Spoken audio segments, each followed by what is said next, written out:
Paulo do Vale, então, ó, dá uma sublinhada e resume a história do São Paulo daqui pra frente, porque, sinceramente, olha, o Grêmio não tá bem no Campeonato Brasileiro. Não. Foi lá, venceu por 2-0, jogou em casa. São Paulo, depois que caiu na Liberta também, hein?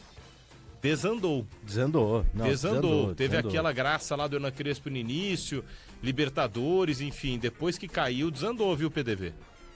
Ó, Agenda positiva pro Corinthians. É o seguinte, Martelli, o São Paulo, a troca do Zubeldia pelo Crespo, ela foi boa no sentido que o time deu uma reagida numa fase difícil, porque, cara, o São Paulo nos últimos 8 jogos, o São Paulo tem 6 derrotas nos últimos 8 jogos.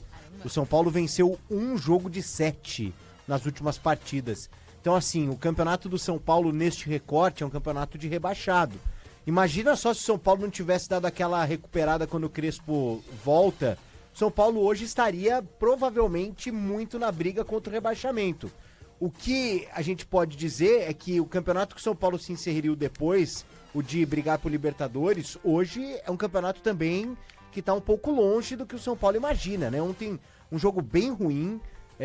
Eu não sei o que acontece com o São Paulo em algumas partidas, né? Os jogadores produzindo muito abaixo. O Lucas Moura entrou no segundo tempo. Ainda é um cara muito longe daquele Lucas Moura que a gente conhece. E me parece que ainda bastante inseguro para tomar algumas decisões, para desempenhar o futebol que ele gostaria de desempenhar por conta do problema no joelho. É um São Paulo que volta a ter problemas médicos. O Wendel é um jogador que dificilmente volta no ano de 2025. Então, assim, um futuro nebuloso, né? O São Paulo não quer que o ano acabe, mas 2026 pode ser ainda pior. No sentido que começa mais cedo. Começa semana que vem o brasileiro do ano que vem. Semana que vem já começa o brasileiro do ano que vem. Vai ser disputado junto com o brasileiro de 2025. Ano. E a final da Liberta, ela vai ser, se eu não me engano, 2 dias antes. A Conmebol acabou de antecipar do ano que vem pra esse ano. São duas finais. São duas finais. E Vocês não queriam o final com 2 jogos? A Libertadores vai voltar a ter a de 2025 e depois a de 2026. É isso. No mesmo ano.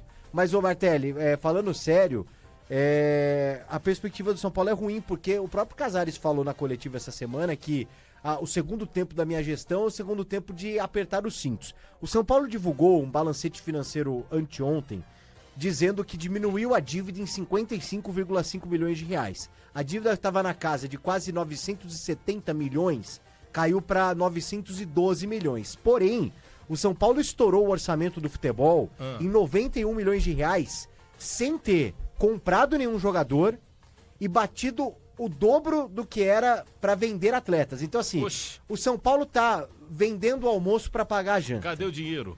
O São Paulo não consegue gastar pouco com futebol, mas gasta mal com futebol, vende as suas principais joias e paga muito pra jogadores que não conseguem dar conta do recado e que normalmente frequentam mais o departamento médico. Então, é um futuro nebuloso pro São Paulo daqui pra frente.